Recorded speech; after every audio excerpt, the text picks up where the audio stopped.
ucapan syukur kita kepada Tuhan. Mari kita datang kepada Tuhan.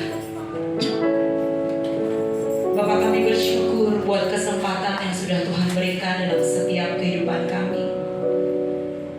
Ajari kami untuk menghargai setiap kesempatan yang Tuhan berikan dalam kehidupan kami. Pagi hari ini kami menyiapkan segenap hati kami, tubuh, jiwa, roh kami, untuk kembali kami datang di hadirat-Mu, untuk kembali kami datang beribadah kepada Engkau. Kami menyerahkan seluruh hidup kami, Tuhan. Kami percaya ketika kami datang dengan ketulusan, dengan hati yang rela, Tuhan hadir dan bekerja dalam setiap kehidupan kami. Kami mohon hadirat dan kuasa memenuhi ruangan ini, dan jamahan-Mu menjamah setiap hidup kami. Kami berdoa buat setiap umat-Mu, Tuhan, yang belum ada di tempat ini. Perlindungan-Mu sempurna atas kehidupan mereka, dan penyertaan-Mu sempurna atas kehidupan mereka. Terima kasih Bapa, yang merasakan hadirat-Mu, yang menikmati kekuatan-Mu dan keajaiban-Mu dalam setiap kehidupan kami, yang menyerahkan ibadah kami pagi hari ini dari awal, pertengahan ke akhirnya ke dalam tangan kuasa-Mu. Di dalam nama Tuhan Yesus Kristus, kami berdoa dan mengucap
Berikan sorak-sorakmu lebih lagi buat Allah kita.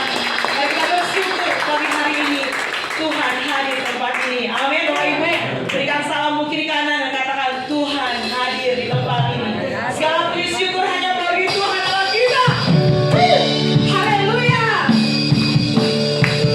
Haleluya. Dan berikan sorak-sorak buat Allah kita. Amin. Segala puji syukur hanya bagimu Tuhan. Haleluya. Sebab Kau yang layak dipuja.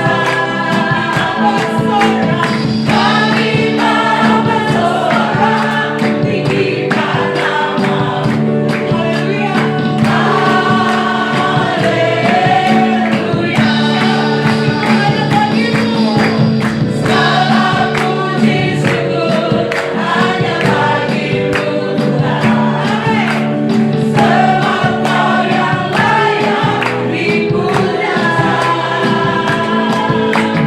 Kami mau bersorak, tinggikan nama-Mu. Haleluya.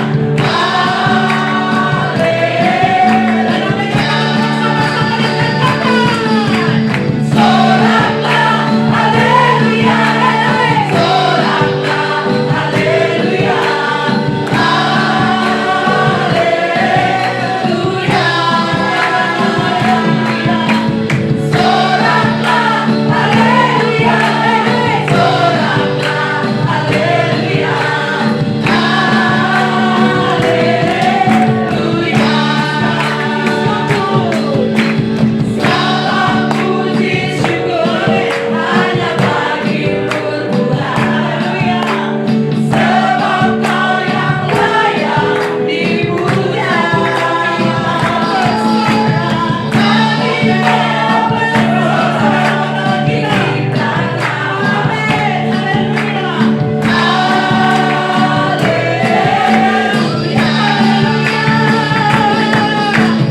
Soraklah,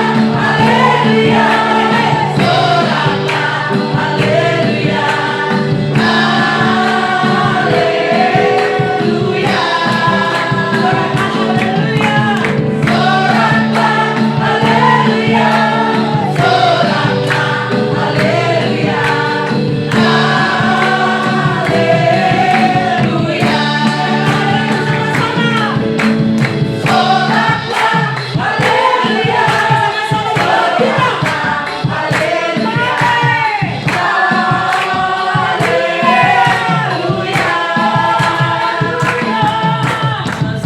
Soraklah, haleluya. Soraklah, haleluya. Haleluya.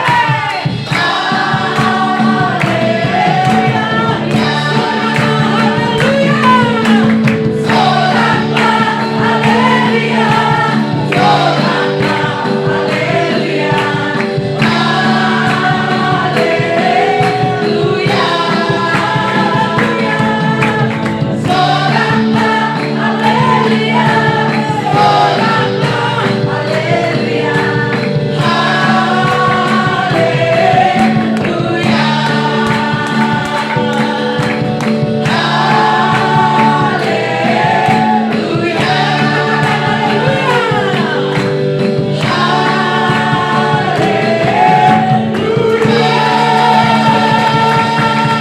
haleluya.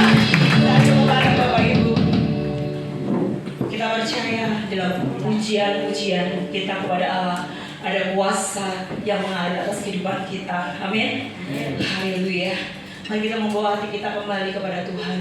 Dan kita persiapkan diri kita kembali untuk kita mendengarkan kebenaran firman Tuhan. Dan kita percaya bahwa janji Tuhan itu iya dan amin dalam kehidupan kita. Amin. Bapak Ibu, mari kita pegang janji Tuhan dan jangan lepaskan janji Tuhan. Haleluya. Terima kasih Tuhan. Kami bersyukur buat kasih setia-Mu.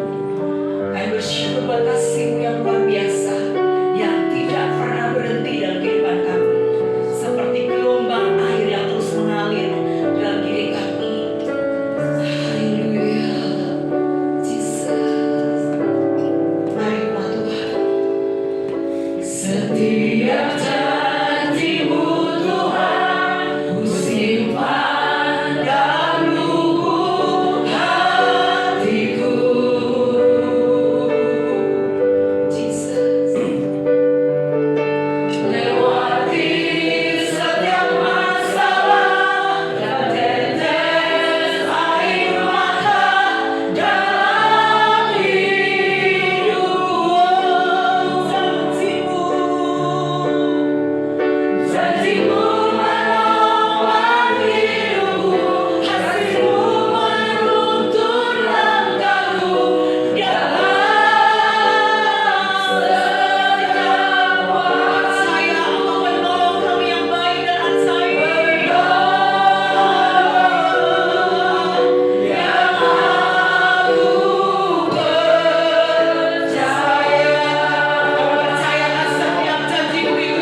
simpan janji itu, pegang janji Tuhan sampai terjadi atas kehidupan kita.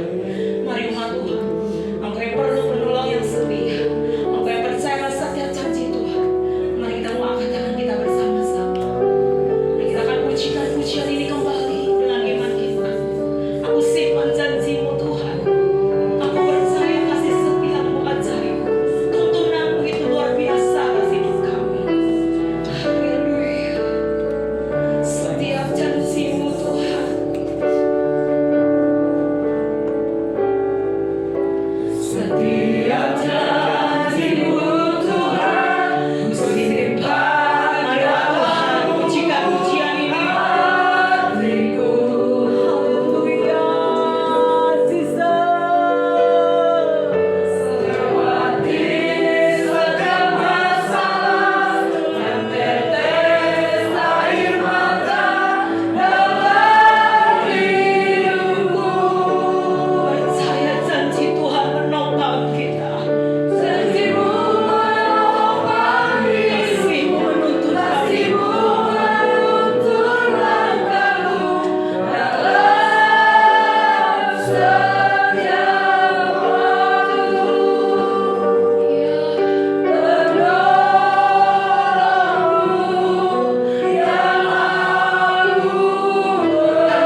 kami untuk kami menerima berkat firman Tuhan.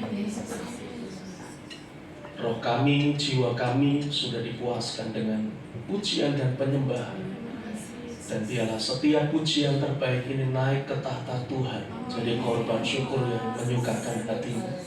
Dan kami percaya di saat Tuhan kami tinggikan, Engkau hadir di tengah-tengah kami, dan Engkau siap untuk memberkati setiap kami, Tuhan.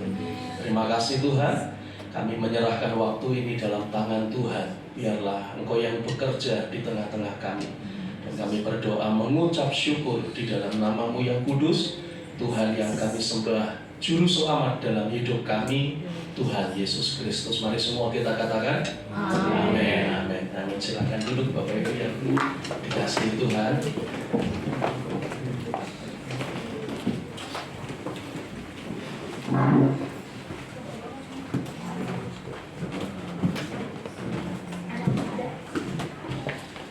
Haleluya. Selamat pagi Bapak Ibu. Selamat pagi. Iya, puji Tuhan, hari ini kita boleh kembali bersama-sama beribadah di tempat ini. Dan saya senang sekali boleh ketemu Bapak Ibu Saudara. Waktu saya datang ke tempat ini, Ion belum ada, masih bangunan belum jadi. Hari ini udah jadi. Ya, saya kemarin sempat ngobrol sama istri saya. Wah, itu seberang-seberangan. Bisa nggak ya pindah ke sana, gitu saya. Ya, kalau memang memungkinkan, kenapa enggak? Untuk kita doakan bersama-sama. Ya, puji Tuhan. Karena memang kita harus terus berdampak, kita harus terus menjadi berkat. Hari ini saya akan menyampaikan firman Tuhan sesuai dengan tema yang diberikan, mengalami tuntunan Tuhan. Ya, mengalami tuntunan Tuhan. Bapak Ibu, ada di antara kita yang punya fobia terhadap sesuatu. Kan ada yang fobia terhadap binatang melata, ada yang fobia terhadap kecoa, ya kan? Kecoa kecil tapi bisa membuat orang lari terbirit-birit. Ada yang fobia dengan ketinggian, ada yang fobia dengan kalau Raffi Ahmad tuh fobia dengan apa? Rambutan. Nah, ada yang fobia? Ada sebuah istilah yang dikatakan nixtophobia. Itu adalah sebuah istilah yang digunakan untuk menggambarkan orang-orang yang mengalami ketakutan atau mengalami fobia terhadap kegelapan. Ya. Jadi ada sebagian orang yang kalau gelap sedikit dia merasa cemas, dia merasa takut, dia merasa cemas, dan itu berlebihan. Makanya disebut dengan nyctophobia. Itu adalah sebuah istilah yang mengganggu seseorang yang jiwanya terganggu dengan keadaan yang gelap. Nah, Bapak Ibu, seringkali kalau ngomongin tentang gelap, itu adalah sesuatu yang bagi sebagian orang mengidentikan dengan sesuatu yang serem, ya kan? Makanya kalau waktu zaman kecil saya ini dari kampung, dari Jawa, lalu kemudian di kampung saya itu pada waktu saya masih SD, SMP itu belum ada listrik. Sehingga kalau sudah menjelang malam, maghrib gitu, ibu saya keluar rumah lalu teriak-teriak, pulang, udah mulai malam, gitu saudara. Ya, diteriakin. Karena apa? Udah menjelang gelap. Dan kemudian ada banyak orang yang mengidentikan kalau gelap itu cenderung ke hal yang menakutkan, menyeramkan, ada hantunya, gitu saudara. Sehingga kemudian lahirlah sebuah dikotomi dari pemisahan antara terang dan gelap itu muncul sebuah dikotomi. Dikotominya apa? Seringkali orang mulai memisahkan, ini kelompok kulit gelap, ini kelompok kulit terang, ya kan? Di luar negeri, di Amerika ada golongan ras kulit putih, ada golongan ras kulit hitam. Kita bersyukur ada di Indonesia kulitnya sawo matang, ya kan? Enggak kuning, enggak putih, enggak hitam juga, gitu saudara. Nah, tetapi kemudian dikotomi itu masuk sampai ke gereja. Ya.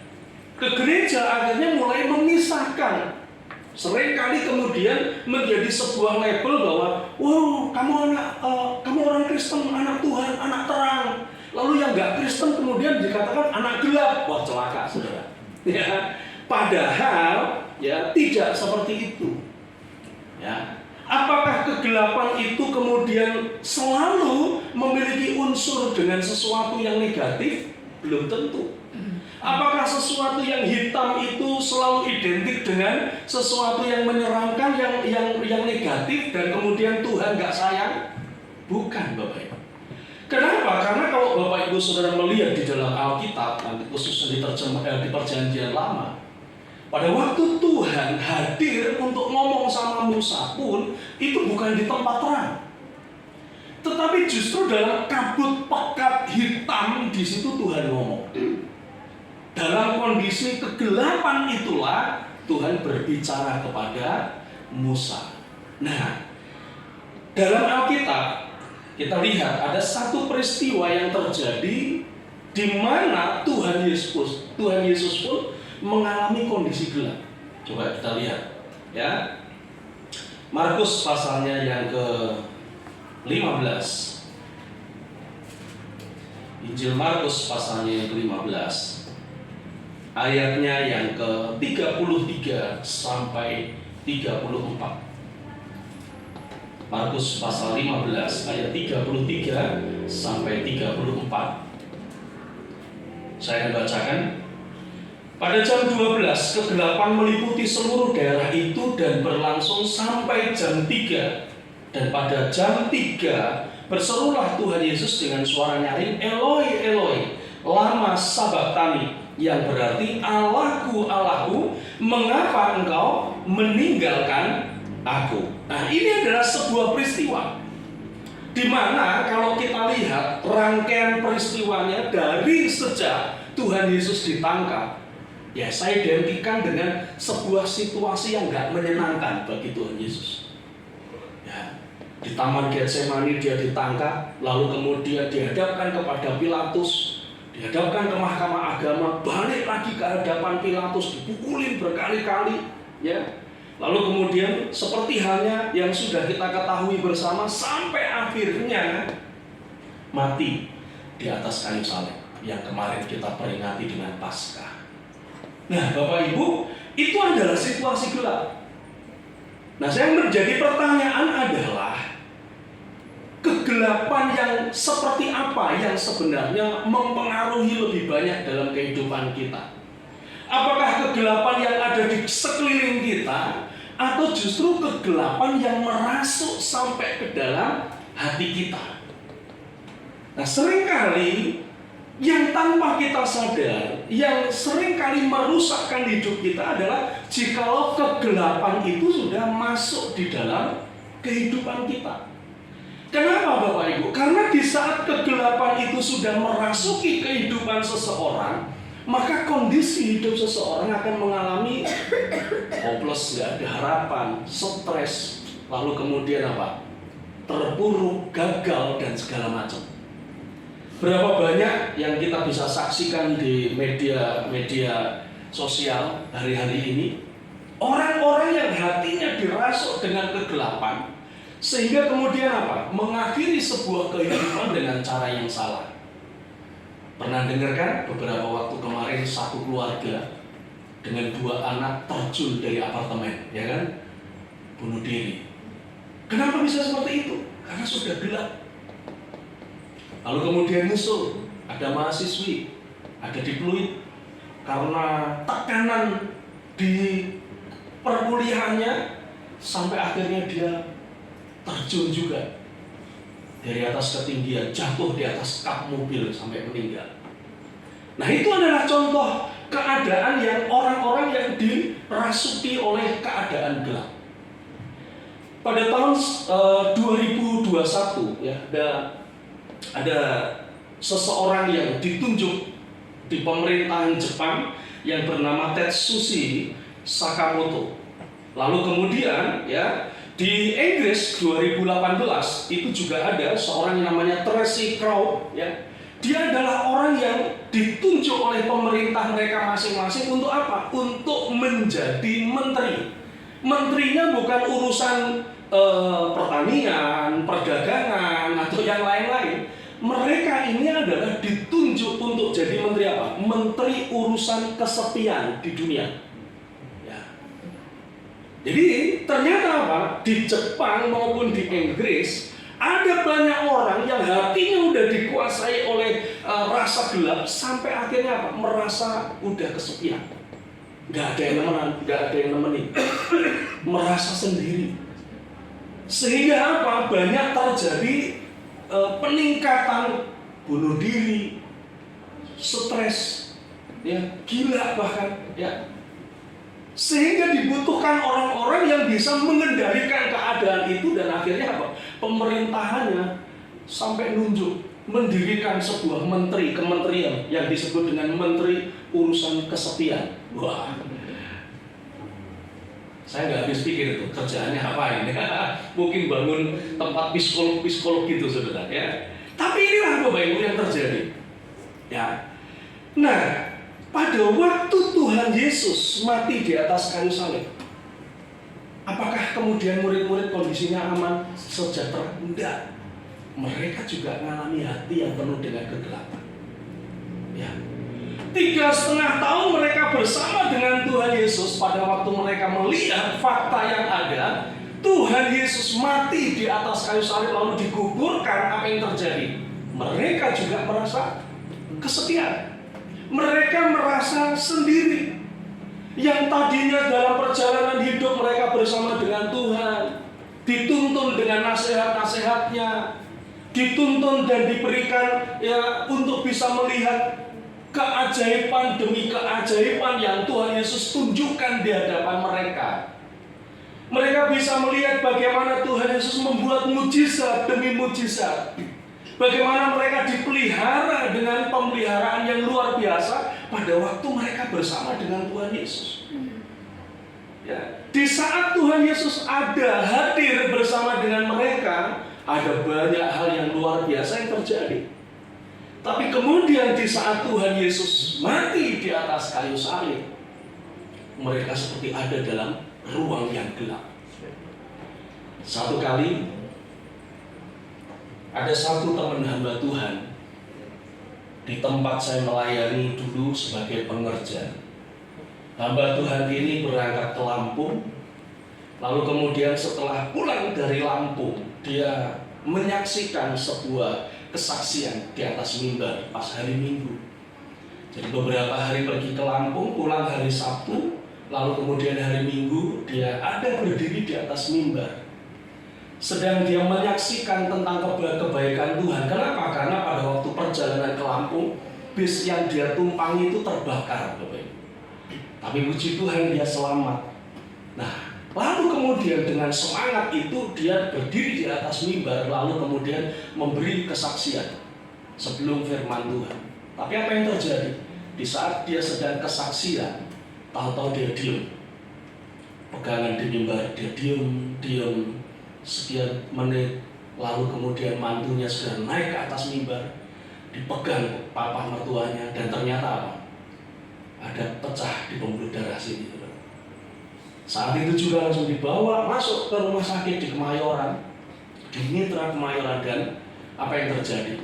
Yang tadinya semangat melayani Tuhan, berdiri di atas mimbar pelayanan, walaupun usia udah nggak muda lagi, tetapi semangatnya luar biasa. Detik itu harus ada di kursi roda. Setiap minggu dia harus duduk di bawah untuk melihat. Yang tadinya dia ada di depan, sekarang dia ada di bawah. Gelap, saudara. Ya. Ada satu teman saya juga, waktu saya pelayan di NTT, suami istri melayani, semangat luar biasa karena baru menikah. Tahu-tahu kemudian apa? Pas hari Paskah, saya hadir ke gereja dia, dan kemudian istrinya sakit malaria tropika. Untuk dibawa ke kota itu butuh waktu 12 jam naik bus, saudara, untuk dibawa ke kota. Kami berjuang supaya teman ini bisa dibawa ke kota. Lalu setelah sampai ke kota, apa yang terjadi? Malarianya dalam waktu 3 hari bukan cuma nyerang organ fisik tubuhnya, tapi naik sampai ke otak. Ya, sehingga pada waktu dia lihat muka saya, suaminya bertanya, "Mah, ya tahu nggak ini?" Dia bingung, ini siapa gitu. Udah lupa muka saya sudah. Tapi pada waktu dia ingat, dia langsung panggil, Yos, cariin Mbak gitar. Saya cari gitar, bawa ke rumah sakit, main nyanyi. Dan setiap kali nyanyi lagu yang dia kemandangkan adalah apa? Air mataku kau taruh dalam kirbatmu, ya Tuhan ku percaya. Sengsaraku engkau yang menghitung. Lagu itu dia kumandangkan terus. 5 hari kemudian, dokter berkata, "Pak, cari darah." Kami cari ke kota Waingapu itu, keliling cari darah, nggak dapat. Pulang, dokter udah berkata, kayaknya udah nggak ada harapan, Pak. Ya, kami doa. Suaminya ayo berdoa. Kami gandeng tangan. Setiap kali berkata, dalam nama Yesus, rohnya balik, saudara. Melek, senyum. 5 menit kemudian, dalam nama Yesus, melek lagi, saudara. Nyawanya balik lagi. 5 menit lagi, sampai 3 kali suaminya berkata, kasihan Yos, ayo diikhlasin aja lah. Dia bilang gitu, saudara. Saya mah oke-oke aja, situ suaminya. Dia bilang gitu kan. Akhirnya, ya udah, kita serahkan dalam nama Tuhan Yesus. Silakan Tuhan Bapak. Terus dipanggil Tuhan. Hari itu teman saya mengalami kegelapan hidupnya. Berhari-hari, berminggu-minggu, berbulan-bulan, bahkan bertahun-tahun untuk bisa memulihkan keadaan gelap itu. Bapak Ibu, di saat kita ditinggalkan, itu menjadi sebuah momen kita merasa sendiri. Kita merasa, kok Tuhan gak sertai langkahku? Kok Tuhan gak tuntun kehidupanku? Saya rasa itulah yang dialami oleh para murid-murid, saudara. Kenapa? Karena kesepian adalah satu reaksi di mana hilangnya atau ketidakhadiran sebuah hubungan yang begitu erat. Itu adalah kesepian. Di mana kita merasa sendiri, walaupun ada banyak orang di sekeliling kita, tapi kita merasa langkah kaki kita itu kita jalani sendirian. Sehingga itulah yang membuat kadang-kala orang merasa gak mampu, gak sanggup menghadapi sebuah keadaan. Langkah begitu berat, bukan cuma keberadaan, tetapi perasaannya juga mulai kena, Bapak Ibu. Ya, itulah faktanya yang ada. Nah, kita lihat di dalam Alkitab, ya, kematian Tuhan Yesus itu juga menjadi sebuah pukulan berat bagi murid-murid, sehingga mereka sampai tergoyahkan iman mereka. Mereka sampai menjadi orang-orang yang merasa bahwa Tuhan gak peduli dengan keadaan mereka. Tuhan gak sertai, gak tuntun dalam setiap perjalanan mereka. Markus 16 ayat 11 dikatakan demikian, Bapak Ibu. Jadi pada waktu itu Tuhan Yesus menampakkan diri kepada murid-murid, dan kemudian di ayat 11 dia berkata begini, tetapi ketika mereka mendengar bahwa Tuhan Yesus hidup dan telah dilihat oleh beberapa temannya, mereka tidak percaya. Lalu ayat 14 dikatakan, akhirnya ia menampakkan diri kepada ke-11 orang itu ketika mereka sedang makan, dan ia mencela ketidakpercayaan dan kedegilan hati mereka, oleh karena mereka tidak percaya kepada orang-orang yang telah melihat dia sesudah kebangkitannya. Bayangkan, saudara, mereka selama itu bersama-sama dengan Tuhan Yesus. Selama itu mereka mendengar perkataan Tuhan, ajaran-ajaran Tuhan. Lalu kemudian nubuatan-nubuatan. Tuhan Yesus berkata bahwa aku akan bangkit lagi. Aku akan bangkit lagi. Tapi ternyata pada waktu Tuhan Yesus mati, mereka nggak percaya bahwa Tuhannya bangkit. Dan itulah yang terjadi, Bapak Ibu. Ya. Sehingga keadaan itu menggoyahkan imannya. Sehingga kondisi itu membuat mereka akhirnya apa? Seperti orang yang berjalan dalam kegelapan, Bapak. Sehingga apa yang terjadi? Kita lihat ya. Lukas pasal 24. Lukas pasal 24 ayatnya yang ke, nanti Bapak Ibu sudah membaca 36 sampai ayatnya yang ke 49. 13 sampai ayatnya yang ke 35 ya. Tapi saya ajak Bapak Ibu sudah membaca ayat 30 ya sampai 32. Demikian firman Tuhan. Lalu ia duduk makan dengan mereka.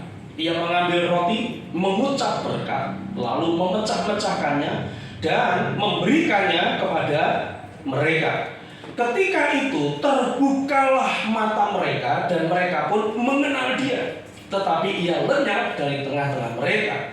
Kata mereka seorang kepada yang lain, bukankah hati kita berkobar-kobar ketika ia berbicara dengan kita di tengah jalan dan ketika ia menerangkan kitab suci kepada kita. Nah Bapak Ibu, ini adalah keadaan yang dialami oleh murid-murid waktu iman mereka sudah mulai goyah.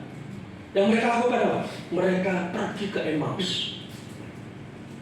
Mereka mulai meninggalkan teman-teman mereka yang lain. Mereka sudah mulai nggak ada harapan lagi. Kenapa? Karena Tuhan yang mereka percaya sudah pergi meninggalkan mereka. Tapi kemudian yang luar biasa adalah apa? Tuhan Yesus mengikuti langkah mereka. Yang tadinya dipikir mungkin Tuhan udah nggak peduli, di sini membuktikan bahwa Tuhan tetap peduli. Tuhan tetap menuntun langkah hidup mereka. Tuhan tetap menyertai. Sehingga di sini kita bisa melihat yang dilakukan pada waktu itu adalah apa? Mereka melakukan perjamuan kudus dengan Tuhan. Jadi yang pertama adalah apa? Kalau hidup kita merasa hari ini seperti ditinggal oleh Tuhan. Kalau Bapak Ibu merasa hidup ini sepertinya berjalan dalam lorong yang gelap. Kalau Bapak Ibu hari-hari ini merasa hidupmu seperti jalan sendiri, nggak dituntun oleh Tuhan, ya percayalah Tuhan tetap peduli dengan hidup kita. Amin. Dan Dia akan menyatakan perbuatannya itu dalam hidup kita. Nah yang perlu kita bangun apa? Yang perlu kita bangun adalah apa? Bangun persekutuan dengan Tuhan. Di sini katakan mereka melakukan perjamuan kudus, ya. Ayatnya yang ke-30 dikatakan pada waktu itu ia duduk makan dengan mereka. Ia mengambil roti, mengucap berkat, memecah-mecahkannya dan memberikannya kepada mereka. Ini kan yang kita lakukan. Ya. Kita menyatakan persekutuan dengan Tuhan lewat roti dan anggur. Yang membuktikan, yang menyatakan tentang apa? Tentang penyertaan Tuhan dalam kehidupan kita. Nah, maka dari itu perlu untuk kita apa? Membangun persekutuan. Ya, bangun persekutuan dengan Tuhan lewat apa? Ya lewat doa. Bapak Ibu, saya mau katakan bahwa doa tidak selamanya mengubah apapun yang di luar diri kita. Tapi doa ya itu mengubah sesuatu yang di dalam diri kita. Itu doa. Saudara doa mungkin masih sakit. Saudara doa mungkin masih susah. Saudara doa mungkin masih banyak tekanan. Saudara doa mungkin masih harus bergelut dengan keadaan. Ya, saudara mungkin masih harus kerja keras. Ya.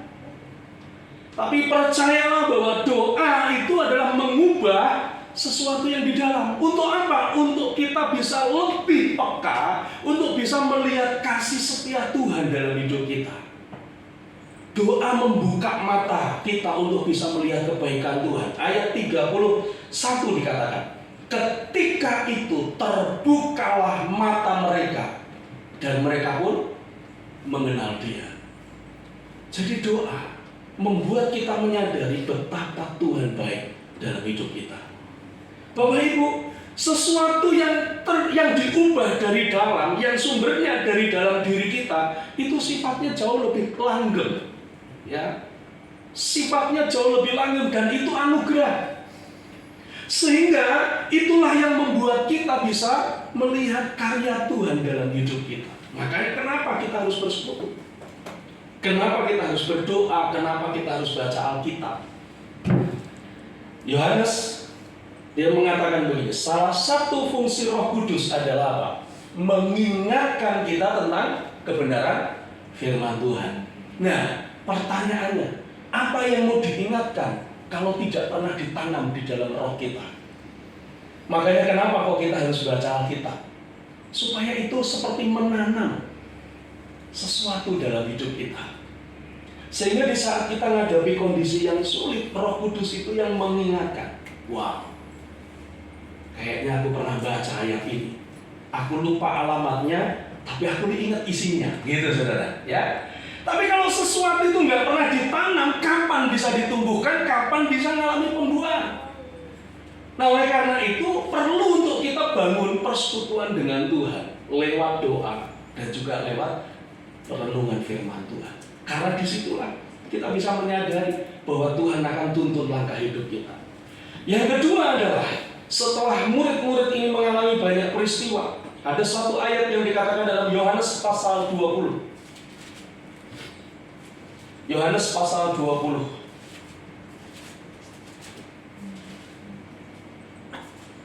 Ayat 29.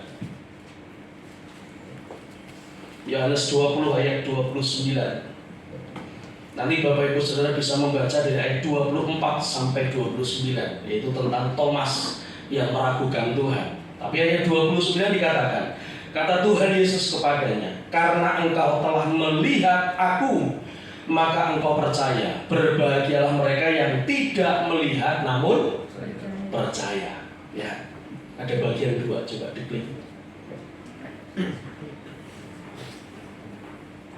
Terus satu lagi. Iya, oke, ini.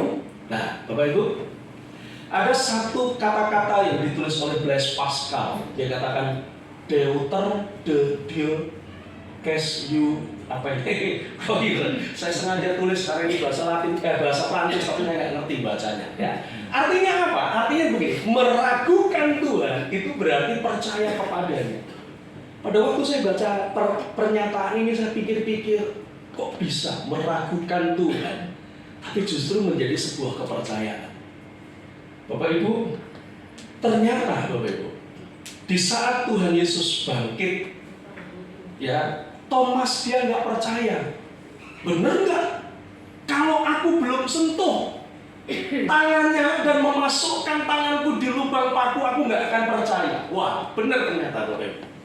Kenapa? Karena di saat kita meragukan, maka kita akan cari kebenaran, bukan dari apa kata orang lagi. Itu saudara. Nah, pengalaman bersama dengan Tuhan, kekristenan itu bukan apa kata orang, Bapak Ibu. Kekristenan itu adalah sebuah perjalanan di mana kita harus punya pengalaman dengan Tuhan. Ya, kekristenan itu bukan begini. Pak, Bu, kalau doa itu harus kayak gini, nggak bisa, Bapak Ibu. Setiap kita punya pengalaman sendiri dengan Tuhan. Benar nggak? Tuhan tuh punya 1001 bahkan lebih macam cara untuk menolong dan mengerjakan sesuatu rencananya dalam hidup kita. Dan caranya beda-beda, nggak bisa disamaratakan. Gitu. Sama-sama sakit gigi, tapi Tuhan nolongnya beda-beda. Ada yang kejedot tembok sembuh, ya kan? Ada yang didoain sembuh, Bapak Ibu. Caranya beda-beda. Gitu. Cara Tuhan memberkati juga beda-beda. Nah, Thomas dia nggak mau asal percaya. Dia pengen temukan Tuhan dengan caranya dia sendiri. Dia pengen mengalami Tuhan dengan caranya sendiri. Ya, maka itu yang dia lakukan pada waktu dia mendengar teman-temannya bahwa mereka melihat Tuhan. Dia berkata, aku nggak percaya kalau aku belum taruh tanganku di telapak tangannya. Dia pengen bukti. Walaupun kemudian Tuhan berkata, ya, karena engkau melihat aku, maka engkau percaya. Berbahagialah mereka yang tidak melihat namun percaya. Ya, tetapi yang dilakukan adalah sesuatu yang luar biasa. Bapak Ibu, kadang kita menganggap iman kita itu seperti sebuah kastil ya, seperti sebuah istana yang aman, nyaman, akrab. Sehingga kalau Tuhan menginginkan ketidaknyamanan, kita kadang-kala berontak. Kadang-kala kalau Tuhan bawa kita ke keadaan yang sulit, yang tidak menyenangkan untuk daging, kadang-kala kita berontak, kita nggak mau, padahal Tuhan mau. Kita itu mengalami pertumbuhan hari demi hari, waktu demi waktu. Benar nggak? Kita mengalami peningkatan hari demi hari, waktu demi waktu. Kalau Bapak Ibu Saudara punya anak, lalu anak saudara sekolah, saudara pengen nggak anaknya itu cuma kelas 1 terus, atau pengen naik kelas 2, kelas 3, kelas 4, kelas 5? Pengen naik kan? Nah, untuk bisa naik itu jalan satu-satunya apa? Ujian. Benar ya? Nah, saya mau tanya, ujian itu mudah atau nggak mudah? Nggak mudah. Menyengsarakan atau mengenakan? Menyengsarakan. Kenapa? Karena harus memaksa diri supaya apa? Berlatih sesuatu yang baru. Nambah pengetahuan, nambah keahlian, itu yang dikerjakan. Nah, Tuhan juga sama, untuk membuat kita mengalami peningkatan, mengalami kedewasaan. Tuhan bawa ke dalam situasi-situasi yang kadang-kala sulit dan tidak menyenangkan untuk daging kita. Bahkan ada kalanya di titik itu kita bisa teriak sama Tuhan, Tuhan kok nggak sayang sama saya? Tuhan kok kayak begini? Ya, Tuhan kok jahat? Kita bisa berkata seperti itu. Bahkan mungkin kita bisa berkata, saya kayaknya nggak yakin Tuhan sayang sama saya. Bisa seperti itu, saudara. Tapi di saat ada situasi seperti itu, percayalah, kalau engkau tetap ada dalam naungan kasih karunia Tuhan, engkau akan belajar untuk bisa menemukan Tuhan dengan cara sendiri. Ya, bahkan bisa melihat bagaimana keraguan-raguanmu itu ternyata bukan sebuah kelemahan, tapi itu sebuah tanda untuk mendorong engkau menemukan Tuhan yang benar. Ya, bukan lagi Tuhan apa kata orang. Ya, saudara kan bisa berkata, yes, ternyata Tuhan sayang sama aku. Itu saudara. Nah, itu yang kedua.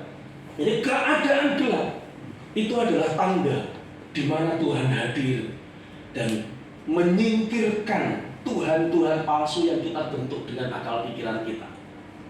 Kondisi sulit itu seringkali justru membawa kita untuk bisa ketemu dengan Tuhan yang benar, yang kita percaya. Ya, bukan Tuhan yang menjadi imajinasi kita. Yang ketiga adalah Yohanes pasal 21 ayat 6. Yohanes 21 ayat 6 dikatakan begini, maka kata Tuhan Yesus kepada mereka, tebarkanlah jalamu di sebelah kanan perahu, maka akan kamu peroleh.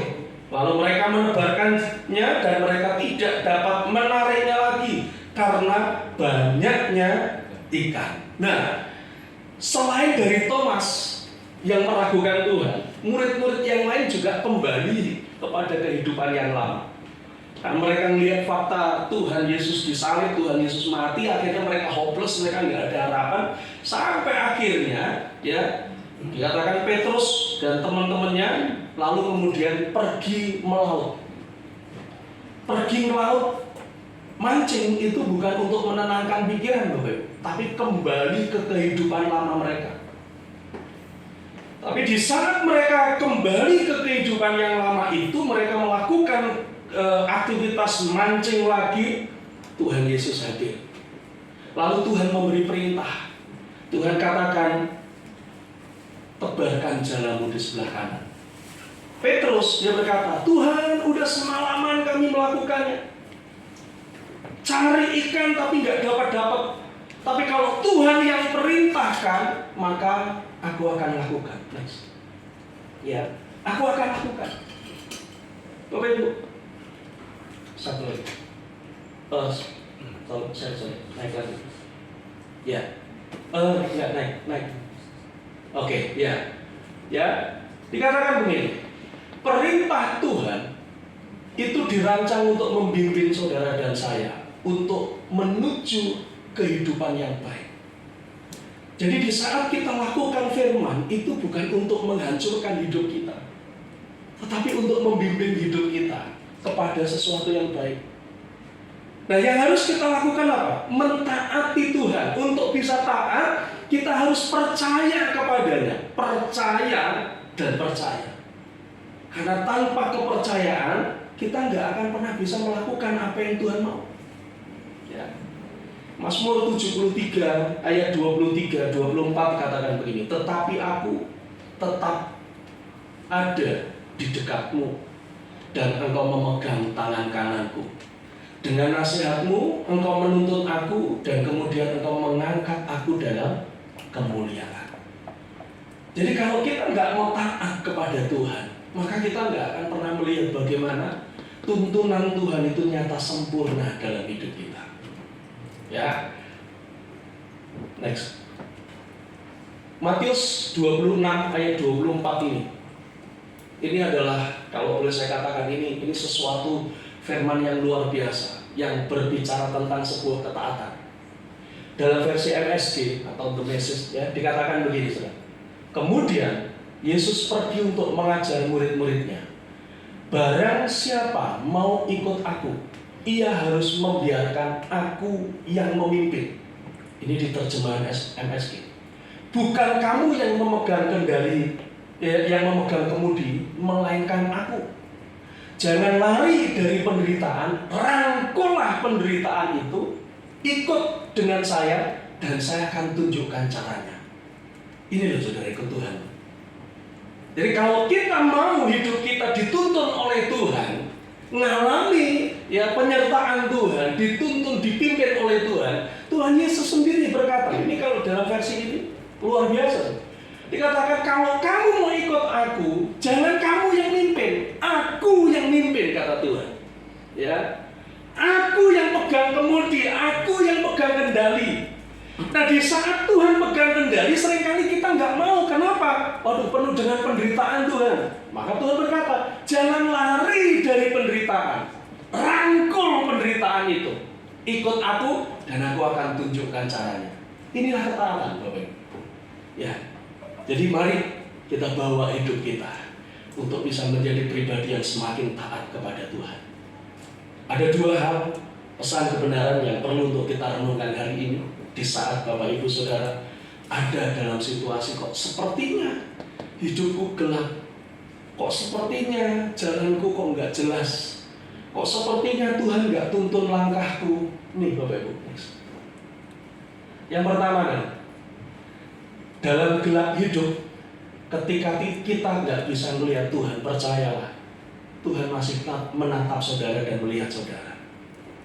Jadi kalau hari ini saudara merasa bahwa kok hidupku gelap, kok jalanku rasanya nggak ada titik terang, kok sepertinya Tuhan nggak peduli dengan hidupku, percayalah, Tuhan masih melihat saudara. Amin. Dia masih menatap saudara. Dia memperhatikan saudara. Ya.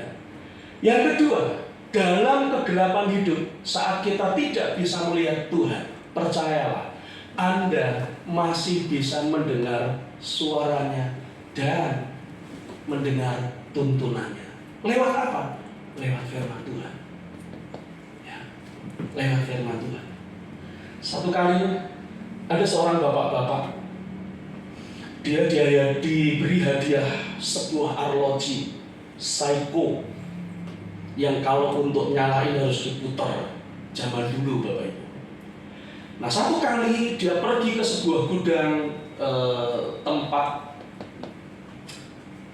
pelihara ternak, di gudangnya gitu, jerami banyak. Tahu-tahu pada waktu dia sedang melakukan aktivitas itu, jam tangannya lepas Bapak Ibu. Seharian dia keliling cari di dalam, di luar gudang, nggak ketemu karena tumpukan jerami dan benda-benda yang lain banyak. Dia cari, keliling-keliling, nggak ketemu karena udah kecapean. Akhirnya dia duduk di luar gudang itu dan dia meratapi nasibnya. Kok kayak begini? Ini hadiah istimewa, tapi kok hilang? Lalu kemudian ada sekumpulan anak-anak lari-lari sedang main di sekitar tempat dia panggil. Sini kalian. Ada beberapa anak datang, lalu kemudian dia bilang begini, Om kehilangan jam tangan. Kalau kalian bisa menemukan, nanti Om kasih upahnya. Mereka semangat. Berapa upahnya Om? 50.000 satu anak. Wah, senang Bapak Ibu. Itu anak-anak langsung lari masuk ke gudang mereka, ngacak-ngacak semua tempat, tapi nggak ketemu. Sampai mereka kecapean dan kemudian apa? Pulang masing-masing. Setelah itu masih sisa satu anak. Dia nggak ngapa-ngapain, dia cuma duduk cengar-cengir. Si omnya datengin. Kok kamu nggak ikut pulang? Ntar dulu Om, aku mau nyari.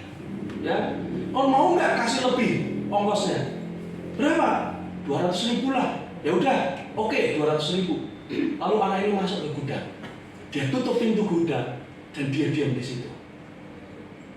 Lalu bro, apa yang terjadi? 30 menit kemudian dia keluar dan dia bawa jam tangan itu dikasih ke omnya. Ini Om. Wah, senang sekali omnya. Penasaran ini omnya. Si bapak ini tanya, nah, kok kamu bisa temuin itu teman-temanmu sampai nyari, sampai capek nggak ketemu? Dia bilang, Om, aku cuma duduk di tengah-tengah gudang itu, diam. Lalu kemudian aku coba cari suara jam. Suaranya apa? Tik, tik, tik, tik, tik. Ketemu sudah. Semakin dia berdiam diri, semakin hening keadaannya, semakin jelas suaranya. Bapak Ibu, ada banyak hal yang kadangkala membuat kita nggak bisa mendengar suara Tuhan, tuntunannya, karena kita terlalu sibuk. Tenangkan hatimu, bangun persekutuanmu dengan Tuhan. Maka kau akan sadar bahwa ada suara yang begitu lembut yang akan menuntun langkahmu kepada sebuah jalan yang benar.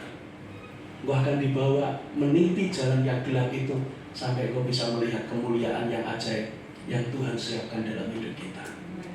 Mari kita datang pada Tuhan.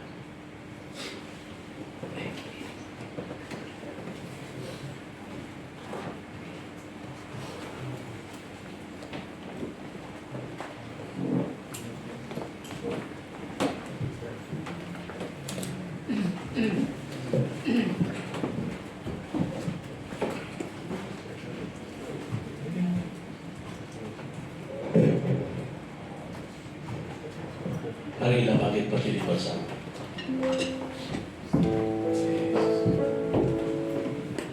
Kita naikkan pujian ini. Haleluya. Penyertaanmu Tuhan, segalanya bagiku. Harimu di hidupku, terutama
membuat kita ada di situasi gelap, situasi gak jelas, situasi bingung, bahkan membuat kita stres, membuat kita mungkin gak sanggup. Tapi percayalah bahwa Tuhan tidak pernah meninggalkanmu. Tuntunannya nyata dan sempurna. Jangan sampai semua kesibukan kita membuat kita gak sadar dengan kehadiran Tuhan. Seperti anak tadi, dia tahu bahwa cara terbaik untuk menemukan Al-Roji jam itu adalah dengan berdiam diri. Mari tenangkan hatimu, berdiam dirilah di hadapan Tuhan, maka kau akan mendengar tuntunan Tuhan. Kau akan menyadari bahwa betapa Tuhan itu mengasihi engkau, betapa Tuhan ada dekat denganmu. Seringkali semua kesibukan itulah yang menutup telinga kita untuk mendengar suara-Nya. Mari, percayalah Tuhan baik. Selama-lamanya kebaikannya tidak pernah lekang oleh waktu. Mari, izinkan Tuhan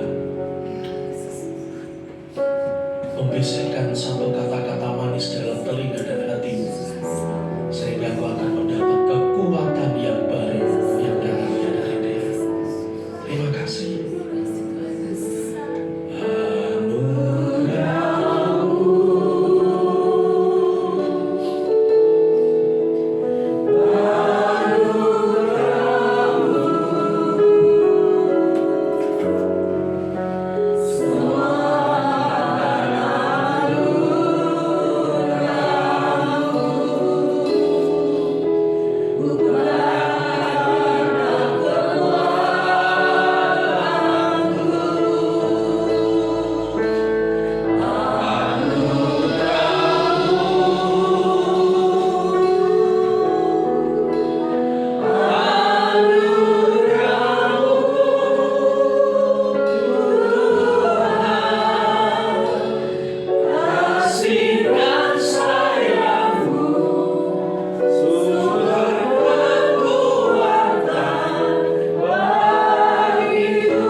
Ampuni kami Tuhan, yang kebenaran firman-Mu yang kami terima hari ini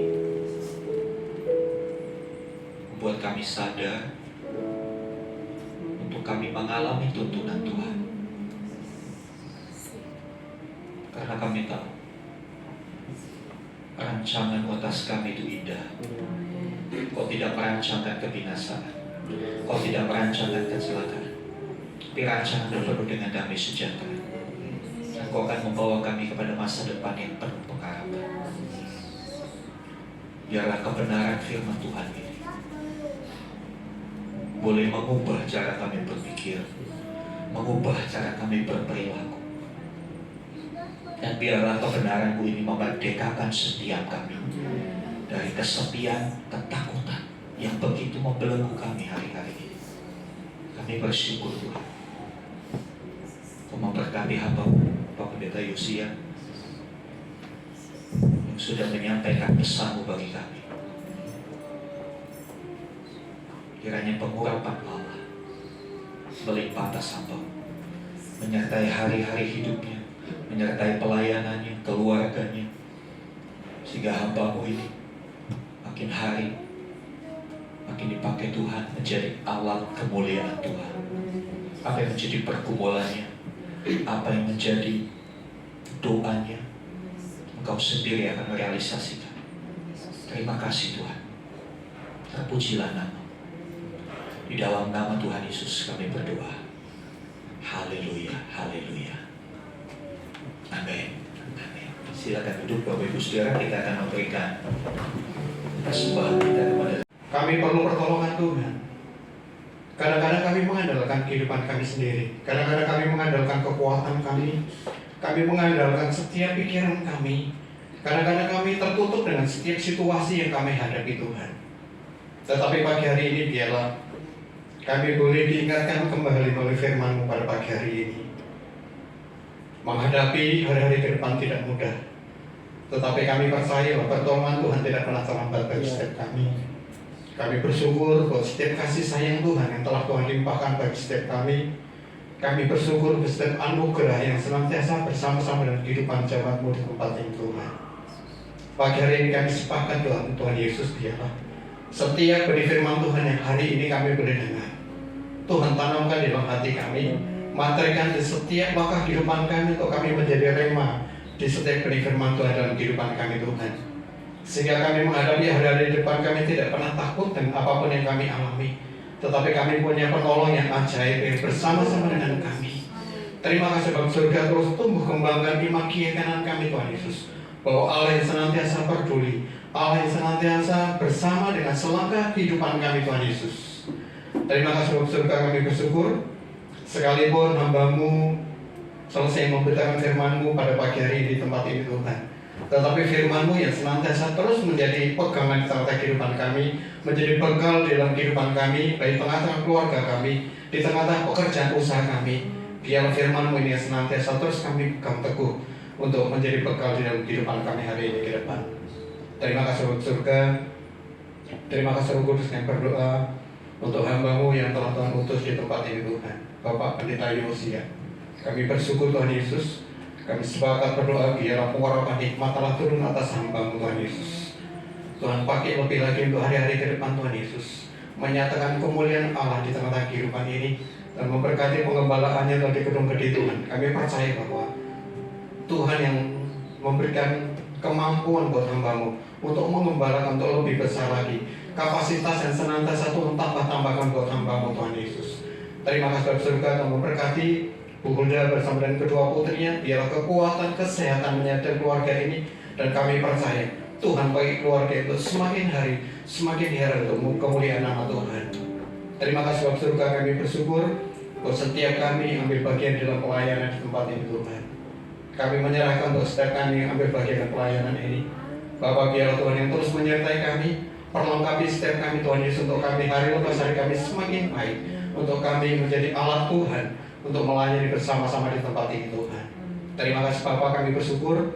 Kami berdoa untuk gembala kami Bapak Pendeta Bapak Jadi Rawat Tuhan. Tuhan telah memilih hamba-Mu ini berdiri di depan kami untuk memimpin kami. Kami berdoa biarlah kekuatan kesehatan menyertai hamba-Mu Tuhan Yesus.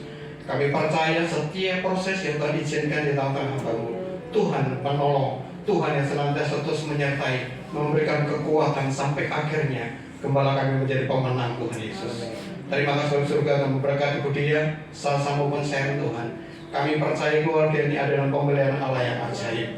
Terima kasih Bapak, kami menyerahkan untuk seluruh jemaat di tempat ini Tuhan Yesus, yang bersama-sama pagi hari ini beribadah bersama dengan kami.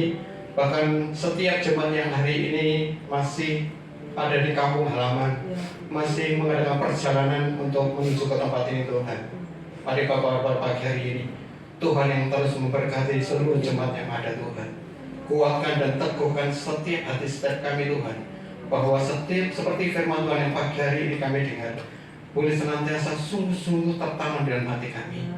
Tuhan yang penolong ajaib, Tuhan yang tidak pernah meninggal seluruh jemaat yang ada di tempat ini. Kami bersepakat, kami sehati untuk kami bersama-sama bertumbuh, untuk kami bersama-sama berakar di tempat ini, untuk kami sama-sama, untuk kami dimentori, untuk kami menjadi komunitas yang sungguh-sungguh ajaib. Hari lepas hari kami semakin serupa bersama dengan Tuhan.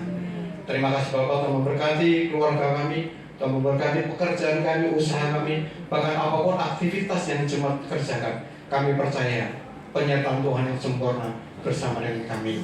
Terima kasih Bapak, kami bersyukur untuk keberadaan gereja ini dan memberkati gereja di tempat ini Tuhan. Biarlah keberadaan kami menjadi berkat bagi lingkungan kami, tetangga kiri kanan di tempat gereja ini ada. Pak RT, RW, bahkan kota Delta Mas, senantiasa kami melepaskan damai sejahtera Allah turun atas setiap mereka, sehingga keberadaan gereja ini sungguh-sungguh menjadi dampak yang baik atas lingkungan kami. Terima kasih Bapak, terima kasih Roh Kudus. Kami bersyukur untuk pagi hari ini. Kalau sebentar lagi kami akan pulang Tuhan. Kami percaya Tuhan memberkati perjalanan kami ketika berangkat sampai tempat ini. Tuhan juga menyertai kami ketika kami pulang sampai rumah kami masing-masing dengan selamat. Biar damai sejahtera Allah yang melampaui segala akal menyertai setiap kami sampai pada hari ini Tuhan. Terima kasih Bapak. Sebelum kami pulang, kami rindu menerima berkat-Mu melalui hamba-Mu. Mari buka hatimu saudara, angkat tanganmu. Dan sekarang terimalah rahmat anugerah dari Bapa di surga, di dalam kasih karya dan pengorbanan Tuhan Yesus Kristus, bersama-sama dengan persekutuan pengurapan Roh Kudus. Terimalah berkat-berkat jasmani, terlebih lagi berkat rohani. Jadilah berkat dimanapun Tuhan menempatkan engkau. Karena itu pergilah, jadikanlah semua bangsa muridku.